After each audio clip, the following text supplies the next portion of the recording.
Voilà, bonsoir, chers amis. Je vais faire une petite déclaration euh, à l'occasion du décès de Monseigneur Tissier de Malaret, donc un des évêques de la fraternité Saint-Pédis, dont j'étais membre pendant plusieurs années, même supérieur majeur. Au nom du Père et du Fils et du Saint-Esprit, ainsi soit-il. Notre Père qui es aux cieux, que votre nom soit sanctifié, que votre règne arrive, et que votre volonté soit faite sur la terre comme au ciel. Donnez-nous aujourd'hui notre pain quotidien. Pardonnez-nous nos offenses, comme nous pardonnons à ceux qui nous ont offensés. Et ne nous laissez pas succomber à la tentation, mais délivrez-nous du mal. Je vous salue Marie, pleine de grâce, le Seigneur est avec vous. Vous êtes bénie entre toutes les femmes, et Jésus, le fruit de vos entrailles, est béni. Sainte Marie, Mère de Dieu, priez pour nous pauvres pécheurs, maintenant et à l'heure de notre mort, ainsi soit-il. Saint Joseph, cœur immaculé de Marie, au nom du Père et du Fils et du Saint-Esprit, ainsi soit-il. Voilà, chers fidèles, je ne vais pas faire des expositions trop longues parce que j'ai déjà tout ce qui est, à mon avis, nécessaire et utile expliqué sur des vidéos qui sont déjà sur mon site, mais je vais faire une petite déclaration qui résume la situation, voilà, et mes relations avec mon Saint-Tissier en particulier. Bien, tout commence avec Vatican II en 1962. Vatican II est un concile œcuménique, ça veut dire que tous les évêques du monde étaient invités, mais il est devenu hérétique. La preuve, c'est que Cardinal Ratzinger, devenu Benoît XVI, dans son livre Principes de la théologie catholique, déclare que Gaudium et Spes, c'est un des grands documents de Vatican II, est contradictoire au syllabus du pape Pie IX, ce dernier enseignant la royauté du Christ, comme cette vérité est inclue infailliblement dans le dépôt de la foi. Donc, ils ont commencé une autre église, un autre dogme. Comme vous savez, ils ont changé les sacrements, une nouvelle messe. Tous les sacrements devenus autres sont devenus différents. Aussi, les bénédictions, le droit canon. Finalement, ils ont tout changé. Voilà, donc c'est clair pour tout le monde qu'il y a une autre église. Si on compare l'église, soi-disant, qui se présente comme l'église catholique avec son siège à Rome et avec ce qui était avant Vatican II. Alors en 1964, Monseigneur Marcel Lefebvre et Castro de Mayer sont les seuls évêques catholiques, car ils sont les seuls qui rejettent ouvertement Vatican II pour hérétique. L'hérésie mettant chacun qui accepte ouvertement l'hérésie en dehors de l'Église, selon tout catéchisme. On peut encore faire des distinctions matériellement, formellement, etc. Mais en tout cas, toutes les personnes qui adhèrent à une hérésie sont hérétiques d'une ou d'autre façon. L'Église est en effet infaillible et ne peut pas errer en entier. Donc c'est normal que la Providence a suscité deux évêques pour garder la foi. C'est la promesse de notre Seigneur Jésus-Christ qui dit « Les portes de l'enfer ne prévaudront pas contre elle », ça veut dire l'Église. Ne peut pas errer en entier. Donc il y avait deux évêques et sont eux qui ont continué l'Église. Les restes sont hérétiques et sont tombés en dehors de l'Église. Et non plus la marque de l'unité, parce qu'ils ont coupé avec le passé. L'Église, entre parenthèses, est aussi infaillible dans des faits dogmatiques, comme le fait qui est pape ou qui ne l'est pas. C'est important pour comprendre la suite.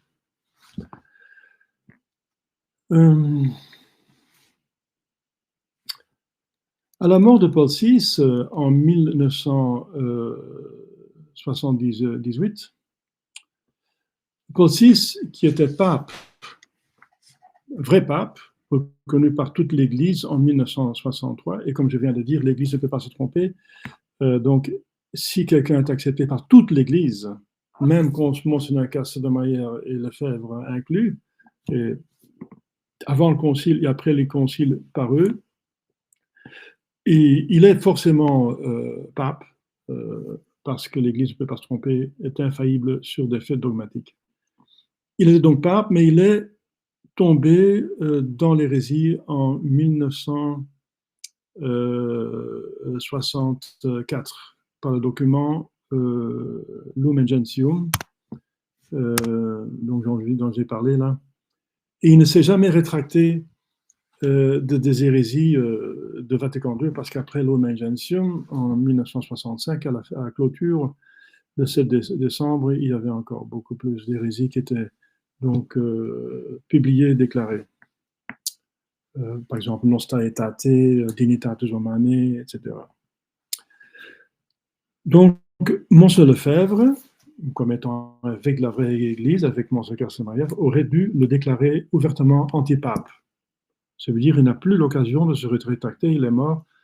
Donc, il était obstiné. Donc, pour être hérétique, formellement, il faut être obstiné. Donc, il était obstiné jusqu'à la mort officielle en 78. Donc, il aurait dû le déclarer antipape, pas pape, par hérésie. Il ne l'a pas fait. Alors, ça c'est grave parce que accepter des antipapes comme pape est commettre le crime de schisme. Donc, Monseigneur Lefebvre est devenu schismatique à ce moment-là, lui qui était vraiment évêque catholique.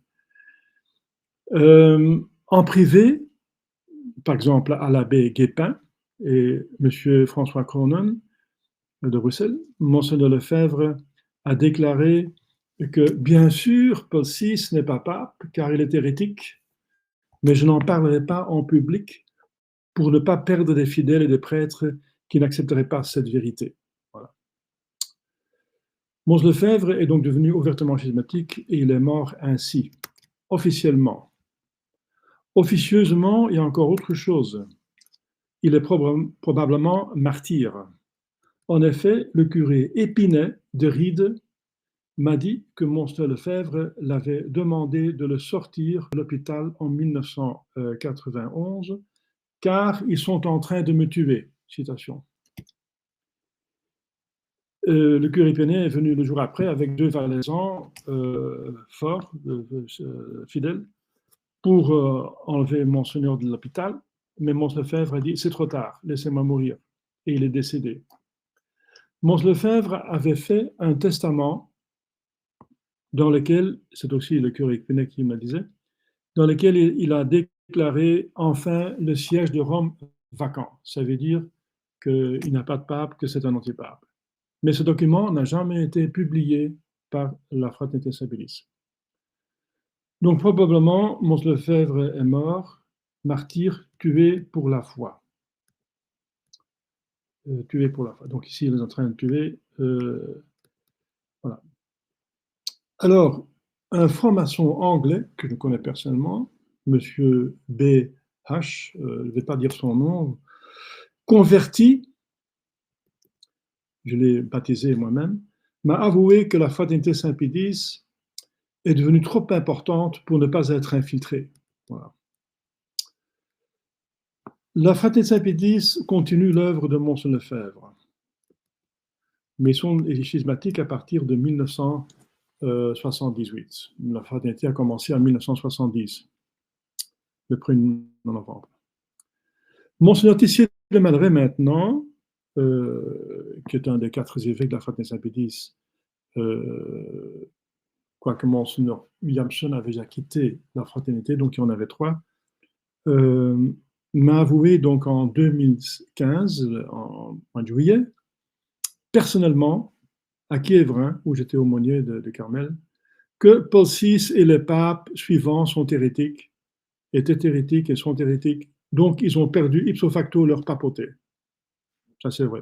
Il m'a donné raison. Oui, monsieur l'abbé, c'est vrai ce que vous dites.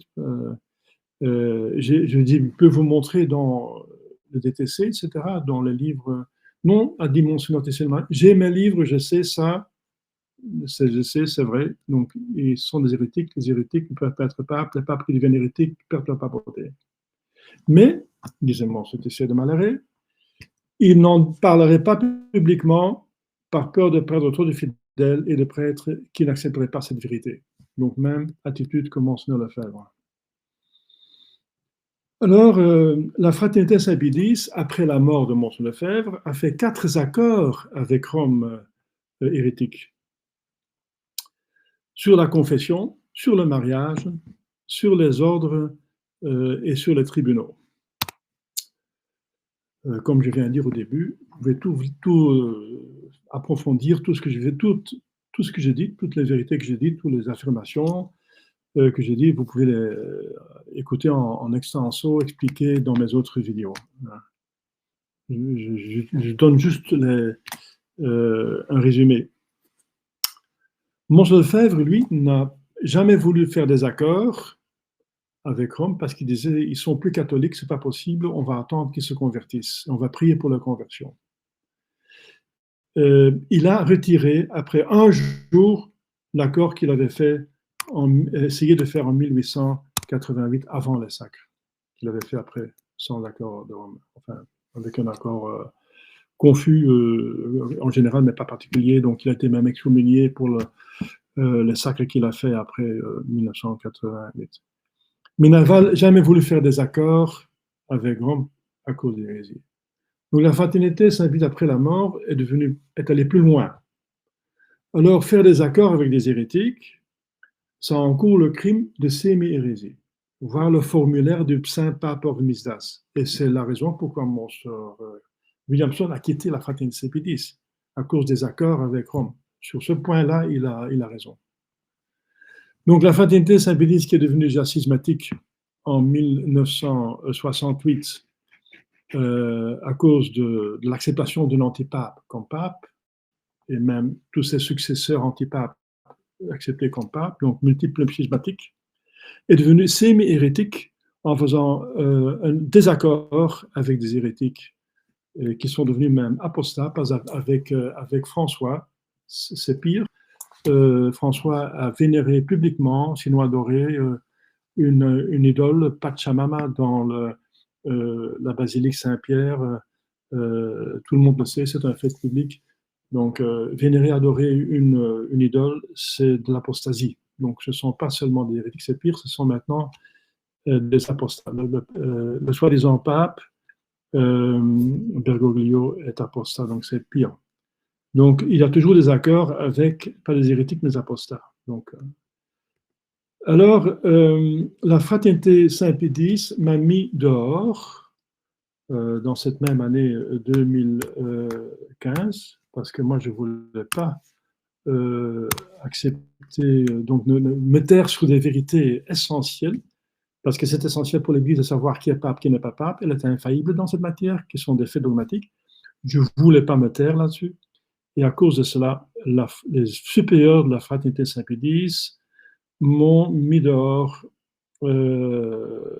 à cause de sédevacantisme, ça veut dire la déclaration que le siège de Rome est vacant, quoique c'était avoué par Mons Laetitia de Malaret, donc je suis mis dehors pour dire la vérité en public, et pour critique des supérieurs. Voir livre noir de la fraternité Saint-Pédis, vous trouvez ça sur Internet, vous comprendrez qu'il y a pas mal de crimes dans la fraternité Saint-Pédis qui sont partiellement ou totalement cachés et pas assez sanctionnés par les supérieurs. Alors, en bref, Mons Laetitia de Malaret était un évêque, parce qu'il vient de décider, qui a été validement sacré en 1988, mais est devenu schismatique en acceptant des antipapes, même en pleine conscience, parce qu'il m'a avoué qu'ils sont antipapes, et sémi-hérétique en acceptant aussi les accords de Rome avec toute la fraternité Saint-Pédis. Alors, prions pour son âme, car il est jugé par Dieu. Je vous remercie. Tu as des questions? Si, éventuellement. Oui. Monseigneur Lefebvre a, par plusieurs moments, fait avait du doute sur la papauté publiquement aussi de Paul VI. Oui, Mons Lefebvre a plusieurs fois publiquement donné des doutes, exprimé des doutes sur la papauté de soi-disant pape après 1978, oui, effectivement. Il n'a jamais dit que Paul VI n'est pas pape, mais il a dit Rome n'est plus catholique, etc. Et qu'ils ont apostasié, etc. Donc il a dit plusieurs fois. Et une fois, il a même écrit que tous les catholiques qui adhèrent des hérésies du Vatican II, soit qu'ils sont laïcs, prêtres, évêques ou même papes, ils sont automatiquement schismatiques et hérétiques. Oui. Donc il a aussi encore dit que tous les fidèles qui ont accepté Vatican II, les hérésies de Vatican II, soit laïcs, prêtres, évêques ou même papes, ils sont automatiquement schismatiques et hérétiques. Voilà. Donc, il a déclaré ça aussi. Voilà. D'autres questions? Voilà, c'est clair. Docteurs de l'Église comme Saint Robert Bellarmine qui n'ont écrit une pape qui est douteuse n'est pas un pape. Ah oui. Ah oui, encore ça. Mons Lefebvre a donc tout déclaré officiellement qu'il avait le doute sur Paul VI. Officiellement, il a accepté, mais il dit en cas de doute, je l'accepte comme pape. Mais Robert Bellarmine dit le contraire. Un pape douteux n'est pas un pape. Donc, voilà. Ça, c'est un grand docteur de l'Église qui a parlé de la papauté et la perte éventuelle de la papauté. Voilà. Merci bien. Et prions pour que l'Église retrouve un bon pape et des bons évêques et des bons prêtres. Au nom du Père et du Fils et du Saint-Esprit, ainsi soit-il. Je vous salue Marie, pleine de grâce, le Seigneur est avec vous. Vous êtes bénie entre toutes les femmes et le fruit de vos entrailles est béni. Sainte Marie, Mère de Dieu, prie pour nous pauvres pécheurs, maintenant et à l'heure de notre mort. Saint Joseph, Saint Pierre et Saint Paul, au nom du Père et du Fils et du Saint-Esprit, ainsi soit-il.